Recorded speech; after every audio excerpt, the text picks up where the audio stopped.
hatari ya kukaa kwenye giza. Unaweza ukaishi katika namna tofauti tofauti. Unaweza ukaishi katika mazingira ya giza, na ndani ya giza uko chini ya kivuli cha mauti. Yaani wewe unatembea na haujui kwamba unatembea. Wewe unatembea na wakati tayari uko kwenye magereza, maana uko ndani ya giza, na ndani ya giza umekuwa mauti moja kwa moja. Hii giza halijulikani ni giza namna gani, lakini ili giza yawezekana ni giza ambayo inakukumba wakati unatembea. Unaona watu walioko kwenye giza wanakuja nyuma yako. Yawezekana watu ambao wamekuwasilisha mahali pale wanakufuata nyuma kila saa na kila wakati. Yawezekana ili giza linasomeshana na wewe usiku kucha. Wewe unakosa hata usingizi.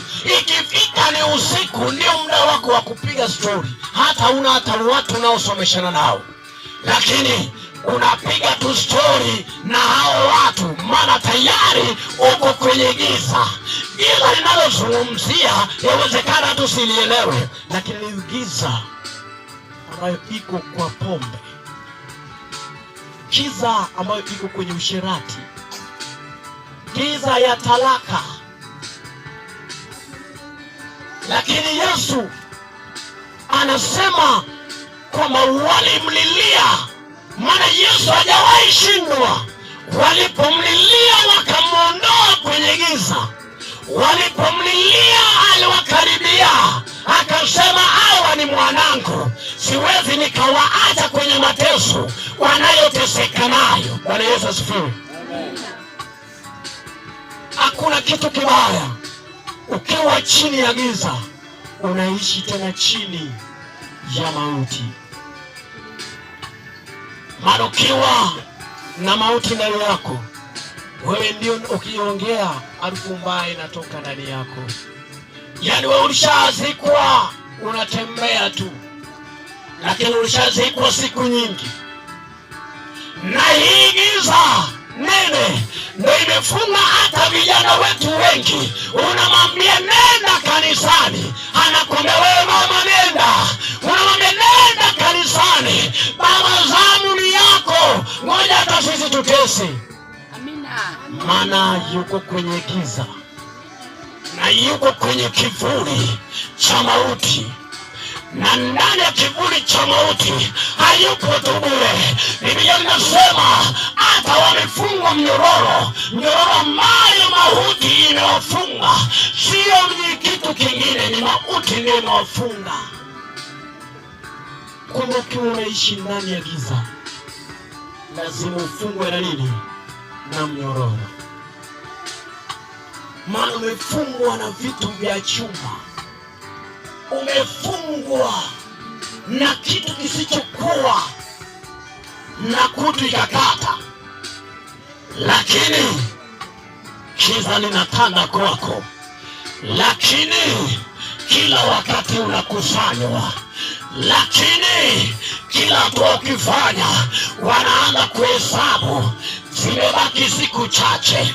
Kila hatua ukipiga, wanasema tulisema mwezi wa 7, imebaki siku ngapi? Kila hatua ukipiga, wanasema imebaki wiki. Maana unaishi chini ya kaburi, na kaburi ni baya. Bora tuwepo chini ya giza, lakini si chini ya kaburi. Maana ukiwa chini ya kaburi, unashindwa hata kusimama asubuhi, unashindwa hata namna ya kumwita Bwana, unashindwa hata kusema Mungu ni asante kwa ajili ya afya leo.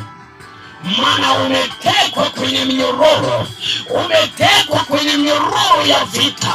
Maana kuna wengine wanaishi chini ya minyororo ya vita.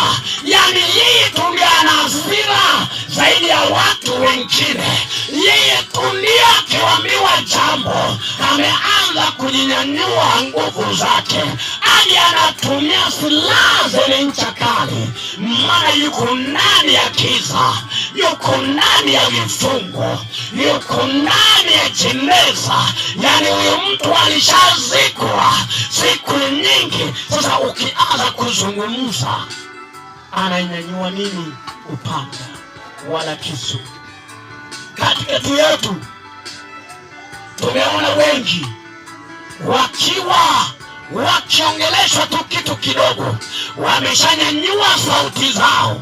Wakiwaambiwa tu kitu cha maana, wameanza tu kusema unanitafuta nini? Maana giza lile linafanya kazi ndani yake. Maana unaishi chini ya uvuli wa mauti.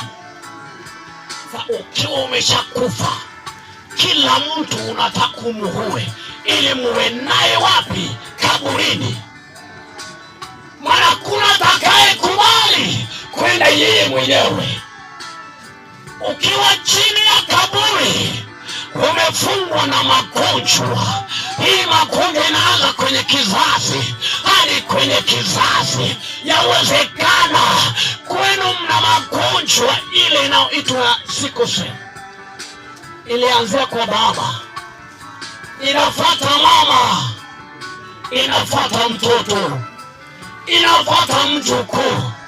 Maana sikose ipo nyumbani, mnyororo inawafunga. Lakini Yesu niliyoleta leo anaiondoa hiyo sikose. Huyo Yesu niliyemuondoa leo anaiondoa minyororo. Yesu leo anaiondoa jeneza ndani yako. Mali hapa kwenye mpaka, Yesu anatafuta yule ambayo anamlilia, maana hajawahi shindwa. Anasema kwenye mstari wa 13, watu wakaanza kumlilia Bwana, wanalia kwa mateso yao, wanalia kwa mafungo yao, wanalia kwa magonjwa walionayo, wanalia kwa sababu ya ulemavu walionayo. Yesu anakuja kwao, Yesu anakuja anasimama nao. Kristo Bwana Yesu anasema aliwaponya na kafungua hata mnyororo waliofungwa.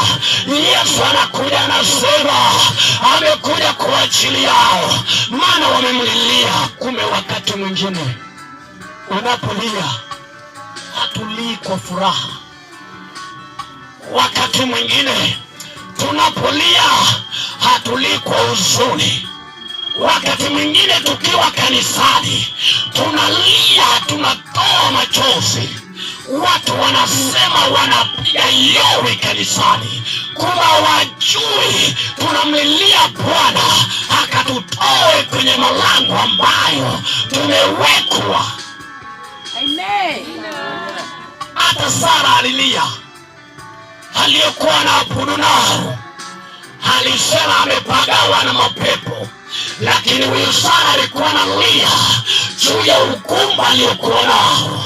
Na wewe unaweza ukalia leo, mtu hawezi akajua nini inayosababisha ukalia.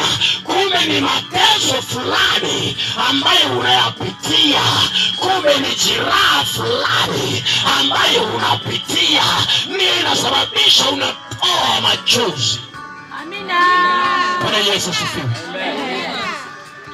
Sio rahisi mtu wa kawaida akalie, lakini wakati unapoguswa na Mungu, wakati ile unajiuliza ni wapi ninakokwenda, ni wapi ninakoenda, wakati huo ndio unapata huzuni wa kilio.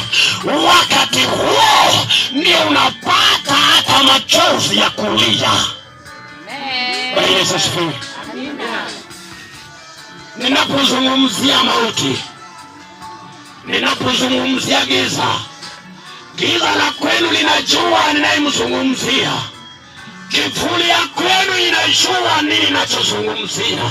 Maana nasikia kama vile anavamiwa katika njia zake, maana anahisi ndani ya nafsi yake kama vile anachukuliwa. Anahisi kama malango yake kuna mtu ameshaingia, anaenda kumfungia malango. Anahisi ndani yake anatolewa kwenye makao yake. Anahisi kwenye nia zake kuna mipaka ambayo amewekewa, maana machozi imetiririka na Bwana anaangalia machozi. Anasema, mwanangu, nimesikia kilio chako. Anasema, mwanangu, nimekuja kwa ajili yako. Yesu anasema, nimeona mateso yako, nimeona mauti yako, nimeona kaburi yako, nimekuja sasa. Yesu yupo na atazidi kuwepo. Yani wewe uliokosa mazingira, umekosa hata mazingira ya kuishi. Wewe unapoishi, wewe tu ndio unayekuwekea lawama. Wewe unapopita, ni wewe tu ndio unayekusoma jina. Minyororo iliyofungwa ndani ya giza ndio inasababisha haya yatokee. Leo ukimlilia Bwana, Bwana atasikia. Maana hawa watu walipomlilia hakunyamaza wala hakuwapa migongo, bali aliwasikia na akazungumza nao, bali aliwasikia akasomeshana nao. Kwa nini wewe utoe machozi na Mungu akuache? Mbingu yupo, mbingu yupo, na mbingu linatafuta mtu mmoja, yule ambaye amekata tamaa. Ndio malaika za mbingu zinatafuta yule ambaye ameshindwa, ametembea kushoto kulia, ameshindwa. Kristo Bwana Yesu anatafuta yule ambaye halali usiku, yeye kitanda chake kinawaka moto, yeye kila wakati anakosa hata chakula. Sio kwamba afanye kazi, anafanya kazi lakini apati chakula ya kula. Yule Bwana anamtafuta. Mstari wa 10 pale anasema, hao watu walifungwa na mnyororo, na chini ya hiyo mnyororo wakawa wanaishi chini ya mauti. Hakuna kitu kibaya umefungwa mnyororo, tena ukiwa chini ya mnyororo, tena uko chini ya mauti, uko chini ya kaburi, uko chini ya giza nene, uko chini kwenye malango ambayo uwezi ukafungua. Hata umeenda kwa waganga, wameshindwa kufungua hilo lango, lakini sasa limefika kwa Bwana Yesu, anafungua malango. Jinsi unavyojiandaa ndivyo anavyokuja kwako. Jinsi unavyojiandaa ndivyo anavyokuja kwako. Jinsi unavyoonyesha huzuni mbele yake ndivyo anavyokuja kwako. Maana tumefungwa na pingu hata ndani ya makanisa. Sisi ndio tukija kanisani hatuwezi kaomba. Sisi ndio tukija kanisani tunalala kwenye viti, mpaka wale waliotufunga wanasema ndio tunafanya kazi nzuri. Maana furaha kwao, maana wametushinda. Furaha kwao, furaha kwao. Mungu hajawahi pita bure. Yawezekana leo huyo Mungu amekuja kwa niaba yako. Yawezekana alikuwa anapita, amekuja kwa ajili yako. Anaangalia tu yule aliyoko tayari, ndiye anataka someshana naye. Anaangalia yule ambayo atamtafuta kwa moyo mnyenyekevu. anaangalia yule ambayo hatamkaribia. Maana anasema mtakaponikaribisha nitaishi ndani yenu, mtakaponikaribisha nitawafanya kama taa iwakayo milimani. Hiyo ni wakati wa kiangazi, hiyo ni wakati wa masika, hiyo ni wakati wa joruba. Wakati wote yupo. Bwana Yesu asifiwe. Mungu yupo. Ninachozungumzia ni kuishi chini ya giza. Uko kwenye chini ya giza nene, lakini hauoni uko chini ya giza nene. Matatizo litakayokuelimisha kwamba mimi nipo wai, lakini kwenye wai wangu nipo kwenye giza. Umezaa watoto, hata kuna siku ambayo unakaa na watoto chini unacheka nao. Yaani huyu akiwa amefanya hivi, kesho ni mwingine ndiye anafanya hivi. Hauna wakati wa kufurahi. Ukicheka mara moja kwa wiki, siku 6 ni kilio kwako na huzuni kwako yote. Uko chini ya giza. Na sio giza tu, uko chini ya kaburi. Umezikwa, unatembea. Nafsi yako ishachukuliwa siku nyingi. Eti unajifariji unaweza na wakati ushachukuliwa siku nyingi. Kama unaweza, mbona umeshindwa kusimama na Mungu mwenyewe? Kama unaweza, mbona unashindwa hata kupaza sauti ukiwa ndani mwako? Kama unaweza, kwa nini hata kuomba mara 3 kwa siku linakushinda? Ombi la kwanza, omba asubuhi, omba neema, omba kibali. Mwambie Bwana, nitangulie kwenye safari. Ninapoamka asubuhi, uamke pamoja nami. Unashindwa. Ikifika saa 7, mwambie Mungu ni asante kwa kuona majira yanapobadilika. Kuna wengi waliopigwa alama asubuhi, lakini mimi kwa sasa nimepatikana nikiwa hai. Hauwezi ukafanya hivyo. Ikifika usiku, mwambie Mungu ni asante, maana barabara niliyoitumia ni yule aliyepoteza uhai wake alitumia hiyo barabara. Mimi nilikuwa na nguvu kiasi gani nikapenya kwenye hiyo barabara? Unashindwa. Uko chini ya mnyororo na umefungwa, na uwezo ukaelewa umefanya nini? Umefungwa. Bwana Yesu asifiwe. Ninaamini kwamba yule ambaye anajua ndani yake kuna jeraha, anaelewa kile ninachozungumza. Yule ambaye ndani yake kuna kidonda, anaelewa kile ninachozungumza.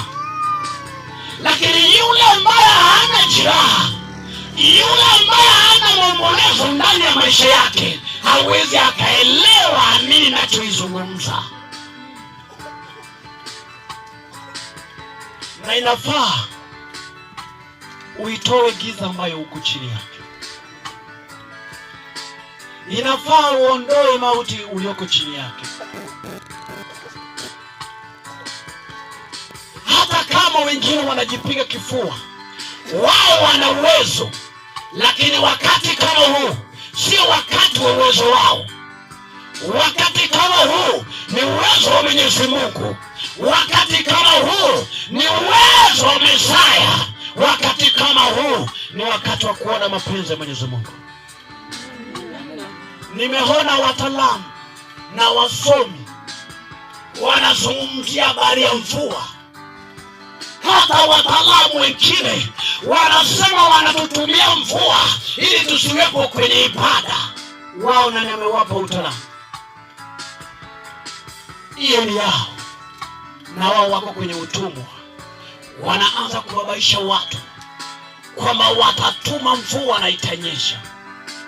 Na Yesu naye anaonyesha ujauri wake alionayo katikati yetu na hao watu. Yesu naye anaonyesha ile kishindo alionayo katikati yetu na hao. Lakini Yesu yupo. Amen. Mstari wa 13. Alifika hapa, asome haraka haraka. Pale kwenye Zaburi. Sasa imefika wakati Yesu anasikia wale walio na dhiki. Dhiki ni watu wa namna gani? Wale wanaoomboleza. Sio wale ambao waliofiwa, hapana. Unaweza kuomboleza hata bila kufiwa, lakini unaomboleza ndani yako. Unaweza ukawa na huzuni hata bila kufiwa, kwa sababu ya kile unachokiona ndicho kinachokuhuzunisha. Kile unachokipitia ndio kinachosababisha ukaomboleze. Mimi nahuzunika sana kwa sababu mandugu zangu wamefungwa kwenye mafungu ya pombe. Nahuzunika sana.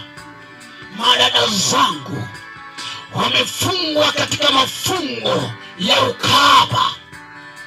Nahuzunika sana. Hata wazazi wangu wamefungwa katika mafungo ya kiganga. Wao wanajua mganga ndiye mwenye nguvu. Wao wanajua mganga ndiye ana mwenye mamlaka. Nahuzunika sana. Yesu anapokutana na mimi kwenye dhiki, ananifungua ili nipeleke habari nzuri, ili niende niwatangazie haya mafungo ambayo wamefungwa. Yesu anaponitazama ananiambia, mwanangu, toka ukapeleke ujumbe mahali pale, ili wale wanangu waokoke, wale wanangu wafunguliwe kwenye kamba walizofungwa. Yesu yupo. Aliyenileta hapo mpaka yupo. Hawa watu watajifariji, watajikusanyika. Wao wanatoka Kenya, wao wanatoka Uganda, wao wanatoka Kongo, wao wanatoka Rwanda. Hawataweza kwenye utawala wao. Ninaamini aliyenituma hapa hakunituma kwa makosa, lakini alinituma kwa mtu mmoja tu, ndiye anayemtafuta uso wake. Amenituma kwa ajili ya baba mmoja tu, ndiye anayemtafuta uso wake. Amenituma kwa ajili ya mama mmoja ambaye amefika mwisho, akitembea anasukumwa tu, anasukumwa kama gari ambayo iwezi ikatembea sasa, gari ambayo mafuta imemkatikia, gari ambayo dereva huenda hayupo, anasukumwa tu. Huyu ndio mtu ambayo Bwana amenituma mahali hapa nije nimletee, akutane naye kwenye maisha yake. Huyu ndio mtu ambaye Bwana ameniita mahali hapa, akutane naye kwenye majira yake. Huyu ndio mtu ambaye Bwana anamtafuta kwenye lango la jeneza, ambaye amekuwa amewekwa, anasubiriwa tu kuwekwa chini ya shimo. Ni huyo tu ndiye ameletwa. Ni huyo tu ndiye yuko pale msalaba. Isaya anasema, ni nani awezaye kutoa mtu kwenye jela? Nani awezaye kumtoa mtu kwenye mafungo? Nani awezaye kukata rufaa? Isaya anasema, anauliza Isaya 27:23, anauliza, ni nani awezaye kukutoa kwenye lango? Yawezekana umepanwa kwenye lango kama mijusi. Yani sasa uweze ukaenda mbele, uweze ukarudi nyuma, maana mlango imekubana. Nani awezaye kukutoa kwenye hicho? Ni Yesu tu peke yake. Amina. Sio mwanaume mwingine. Mwanaume Yesu tu ndiye atakaye kutoa. Mwanaume Yesu tu ndiye atakutafuta. Mwanaume Yesu tu ni analia. Kuna mtu mmoja pale, nimetolewa na Baba ili niende nikamkomboe. Mbona baada hajakombolewa? Mbona baada hajafunguliwa?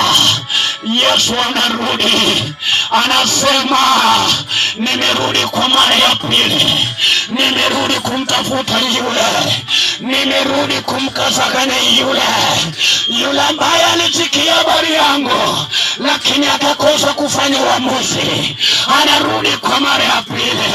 Ni nani atakayefanya uamuzi ili aweze akamrehemu? Nani atakayefanya uamuzi ili aweze akamuona? Bwana Yesu asifiwe. Kuna watu wengine wanapitia majuto kwa sababu ya kizazi kimoja. Yeye amejaliwa kupata mabinti tu, au amejaliwa kupata vijana tu. Anahuzunika, anatembea huku na pale, anasema Mungu, nilikukosea nini? Mbona unanipa tu jinsia moja? Analia mchana na usiku. Huyu mtu anasema, kwani sikutukuzi kwa roho na kweli? Hapana. Wakati bado Mungu atakuja, atakupa huyu unayemtaka. Wakati wake ikifika, atakuja kutendea. Yawezekana hicho kizazi unachokihitaji bado wale watu wamekizika, bado wale watu wameweka kwenye jeneza. Wakati bado Mungu yupo. Usikate tamaa, usikate tamaa. Mungu yupo. Usikate tamaa. Wasaa kama haya ni masaa ambayo ni ya kukombolewa. Ni masaa ambayo kilio chako kinasikika. Ni masaa ambayo atakupewa migongo. Kumekwisha. Imefika wakati ambao hata kama wewe umewekwa kwenye kiti, uwezo ukasimama kwenye kiti. Sasa imefika wakati unatoka kwenye hicho kiti. Hata kama wewe umelazwa tu kila saa, unaamka tena kwenye hicho kitanda ulicholazwa. Maana Yesu amekuja. Jehova amekuja. Watumishi wenzangu, kuwa tayari wakati wote, maana Yesu yupo. Machozi yote uliyotoa sio bure, lakini ina faida mbele ya Mwenyezi Mungu. Ina faida machoni petu, haitaenda bure. Maana anasema kwenye 73 Zaburi, anasema kwamba utaniona kwa baadaye, sio kwa wakati huo unakulia. Wakati unapolia ni kama vile unatuma maombi, unahitaji kitu. Unasema hebu ngoja tu niende nijaribu, nione kama ataweza kasikia, nione kama anaweza akasikia hata sauti yangu. Anasema anakuja kwa baadaye. Machozi uliyotoa, ukiwa unatoa, ukiwa unamaanisha, imefika wakati lazima. Tumekuwa kwenye utumwa vibaya mno. Una watoto lakini hauoni faida ya watoto. Hiyo ni utumwa. Una hata mtoto wa kiume yuko kwenye ufungwa wa kilevi. Ukimkataza hichi, anaingia kwenye hichi. Ukimkataza hivi, anaenda hivi. Maana ufungwa sio kusudi lake. Anakaa chini ya giza na anaishi chini ya kivuli cha mauti. Sasa hivi vitu vyote wanafanya kazi kwa pamoja. Wakati unakaa chini ya giza, ndipo unapoongea huyo kijana, anatoa sauti, anasema, mama, endelea, utanijua. Maana giza limetanda kwake, giza limemkusanya, anakula aina yote ya takataka, mpaka imemweka hadi anavaa mavazi hata ukimuona unasema huyu ni jambazi kweli, maana giza limemfunga. Amefungwa kwenye mateka kiasi ambacho akiwizi ikaendelea. Yuko kwenye mateka, akikosa tu hata mirungi yuko tayari hata kuiba pesa ili aweze akapata mirungi hii. Na sio watoto tu, hata baba wazima ambayo wako na ndoa wanakosa majukumu ya ndoa, wao wanaenda kwenye majukumu ya kilevi. Ukimuuliza anakwambia, hata mimi sina pesa wa kununua, nimeleweshwa tu. Yuko chini ya minyororo ya giza. Tupo kwenye malango ya giza, tupo kwenye malango ya utekwa. Yule aliyoko nyumbani kwenu anaelewa ninachohubiri. Ile pepo ambayo imeweka makao makuu pale kwako inaelewa ninachozungumzia. Wewe huwezi ukaelewa, maana wewe amekufumba macho, lakini yeye aliyekufumba macho anaelewa kile ninachohubiri mahali hapa. Hata mimi pepo la kwetu inaelewa sasa hivi ninatangaza nini. Inawezekana wanakimbia, wanasema, mbona imekuwa hivi? Mbona makao yetu inavurugika? Utekwa. Hawajui familia yao, kazi yao wanajua kuzalisha na kutelekeza. Hawajui hata vizazi vyao ziko wapi, maana wamefungwa kwenye giza la mauti, wamefungwa kwenye mnyororo wa mauti.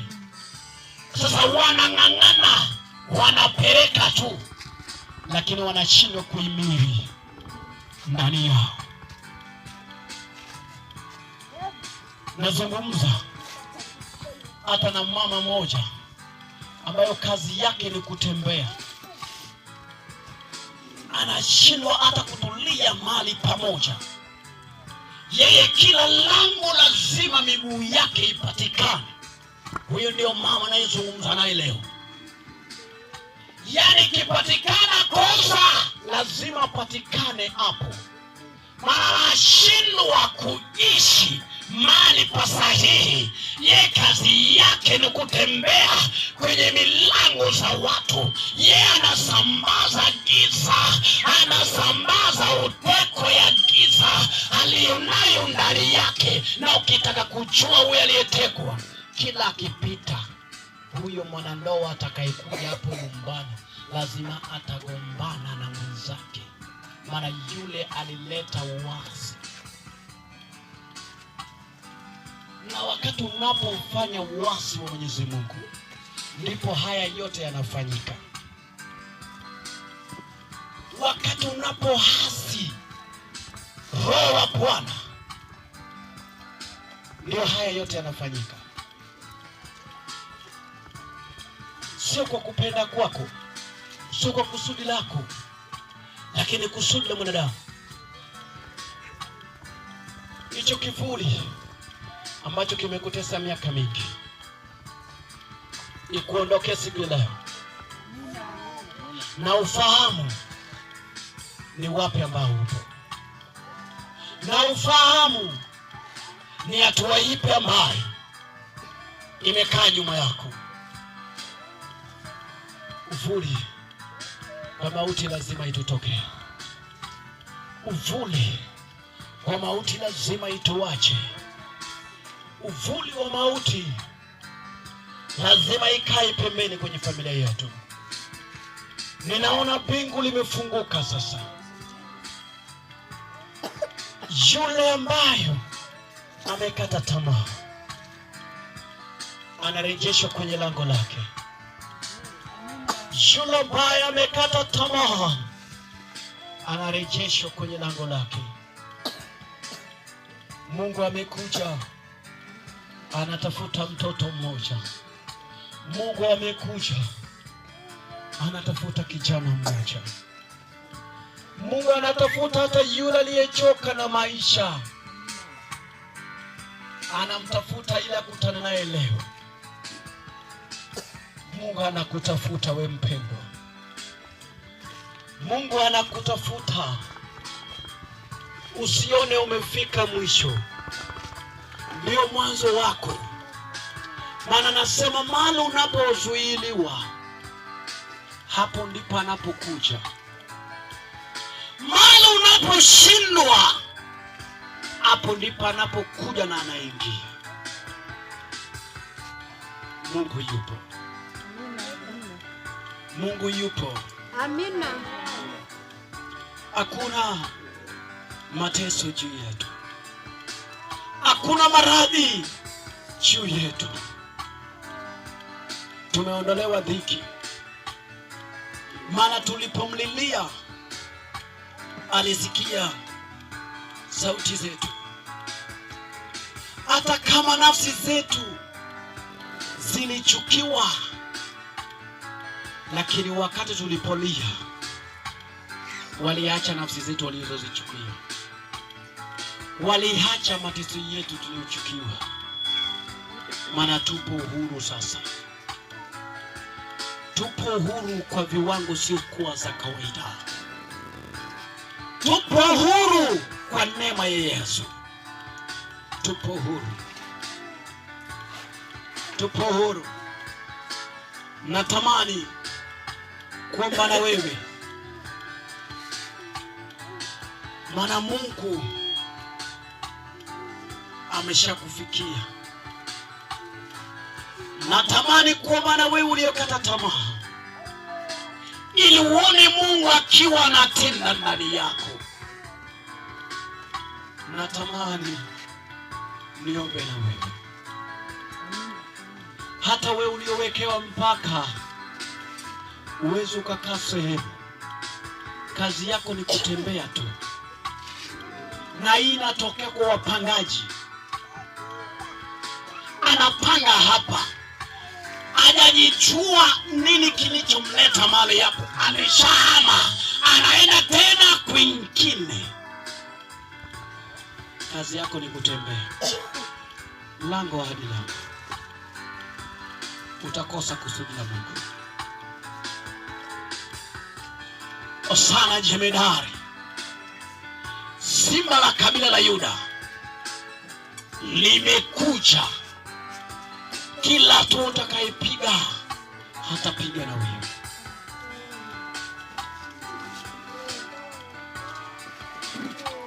Yupo tayari kwa kila njia. Yesu yupo tayari kwa kila eneo. Yesu yupo tayari. Baba yupo tayari. Anatafuta tu yule aliyoko tayari. Anatafuta tu yule ambaye anataka muone. Yesu yupo tayari. Amekuja kwa kishindo. Anasema ameshakata mnyororo. Anasema ameshaondoa mauti. Mungu, Mungu rehemu hao watu. Baba, rehemu hata jamii yao. Rehemu hata familia yao. Rehemu hata ndoa zao. Rehemu hata kizazi chao. Jehova, simama pamoja nao, kwa sababu wewe ndio Mungu. Mungu wetu upo tayari. Juda yupo tayari. Simba la kabila la Yuda yuko tayari. Kwa yule anayempimia, naye anampimia. Kwa yule ambaye amekuja kutana naye, atakutana naye. Lakini anayempima kwenye kilo, ataingia naye kwenye kilo. Bwana Yesu asifiwe. Amina. Bwana Yesu asifiwe wapendwa. Amina. Ni namna gani uliokuja kwenye ibada ya siku ya leo? Namna gani ulivyojipanga siku ya leo? Ukija nusu anakuja nusu kwako. Ukija fulu anakuja fulu kwako. Ukiwa umelemewa anakuja anakupumzisha siku ya leo. Namna gani ulivyojipanga kwake? Jinsi ulivyojipanga kwake ndivyo anavyokuja kwako. Mungu yupo. Mungu yupo. Falme yupo. Na inafanya kazi. Falme yupo. Anatenda zaidi ya kutenda. Anakomboa zaidi ya ukombozi yote. Usiangalie ni umbali gani umetoka. Usiangalie ni muda gani umechukua. Usiangalie ni hatua zipi ambazo umezipitia. Wakati anakuja, anafufua hadi mifupa mikavu. Wakati anapokuja, anaunganisha mishipa kwa mishipa. Wakati anapokuja, haangalii namna gani ulivyo. Anaangalia maandalio ya moyo. Anaangalia matarajio ya moyo. Maana anatafuta moyo iliyobondeka. Anatafuta moyo iliyo na huzuni. Anatafuta moyo ambayo imechoka na mapito. Anatafuta ile mioyo ambayo imetoka na magonjwa. Anatafuta yule ambayo ye kila mwezi analazwa, ndiye anayemtafuta. Ndio mtu ambayo Kristo anatafuta. Hatafuta aliye na raha. Hatafuti yule ambaye wenda ameshindwa, bali anatafuta yule aliyeshindwa. Anatafuta hata yule ambaye akitoka kwenda kutafuta kibarua anakosa kibarua. Anasema, kwani Mungu mimi nilikukosea nini? Amefika mwisho. Huyo mtu amefika mwisho. Ninatangaza upenyo kwenye lango lako. Ninatangaza damu ya Yesu kwenye lango lako. Hata kama unaibiwa bila kujua unaibiwa, ninatangaza ushindi wa Yesu. Ninatangaza rani ya Yesu kwenye kila pindo lako.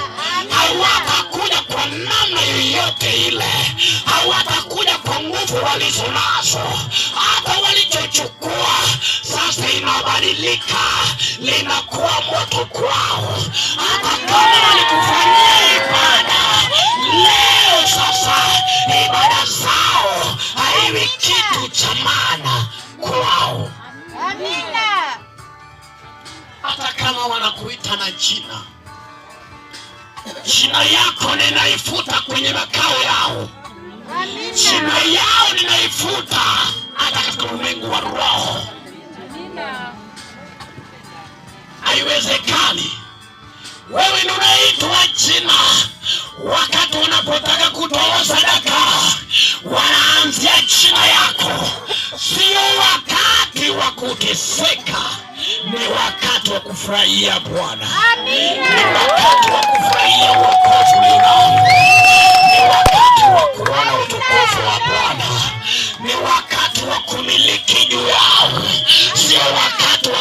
kukubariki wewe, ni wakati wa kuwakanyaga juu yao. Utakanyaga juu yao, ukiwa unatoka magharibi au unaenda kusini, utakanyaga juu yao. Maana mafungo yao tumetoka nayo, magonjwa yao tumetoka nao, mateso yao tumetoka nao, umaskini yao tumetoka nao, kwa jina la Yesu, kwa jina la Yesu, kwa jina la Yesu. Miliki mali zako zote, miliki afya yako yote. Hata kama walikupokonya afya, hiyo afya irudi kwako. Hata kama walikupokonya kizazi, kizazi kirudi kwako. Hata kama walikupokonya ndoa, miliki ndoa yako kwa jina la Yesu wa Nazareti. Wakati ndio huu, wakati wa urejesho, wakati wa urejesho ndio huu, wakati wa urejesho ndio huu. Naona mtu anarejeshwa, mtu anarejeshwa kwenye ndoa, mtu anarejeshwa, mtu anarejeshwa. Wakati kama huu, wewe ndio kila mtu unataka. Umeshajua wafupi kwa warefu, umeshajua wembamba kwa wanene. Unarejeshwa mahali, unarejeshwa mahali. Yesu anakurejesha, Jehova anakurejesha, Baba anakurejesha. Kisima chake kimetibuliwa, kisima chake kimetibuliwa.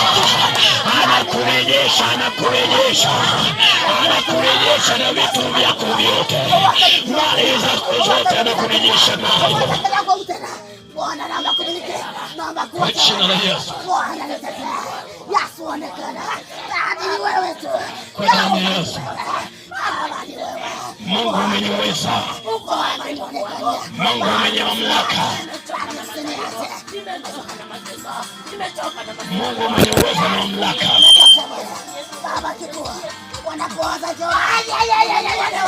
Ni masaa ya marejesho, ni saa ya marejesho. Kilichotoweka ndani yako ni saa ya marejesho, ni saa ya marejesho. Pokea afya yako, pokea afya yako, pokea afya yako. Ni saa ya marejesho. Mbingu inarejesha kilichochukuliwa kwako. Mbingu inarejesha kilichochukuliwa mateka. Mbingu inarejesha kilichotekwa wakati umelala, wakati ukiwa barabarani. Mbingu inarejesha kilichochukuliwa kwako kwa jina la Yesu. Mkombozi wangu ni wewe Baba, nimekuachia mashanga Baba, tawala mashanga. Sio wakati wa kulia tena, bali ni wakati wa kupokea kilichotoweka ndani yako. Ni wakati wa kuondoka kwenye giza, ni wakati wa kuondoka kwenye mauti, ni wakati wa kuondoka kwenye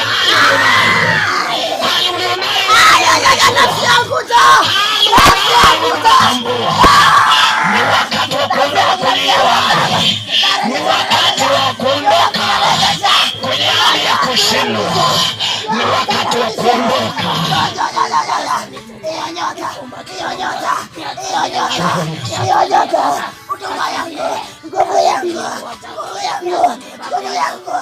Ni wakati wako,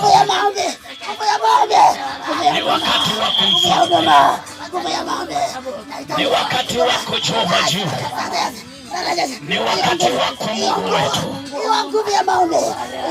Imefika saa visiwi sasa wanaanza kusikia.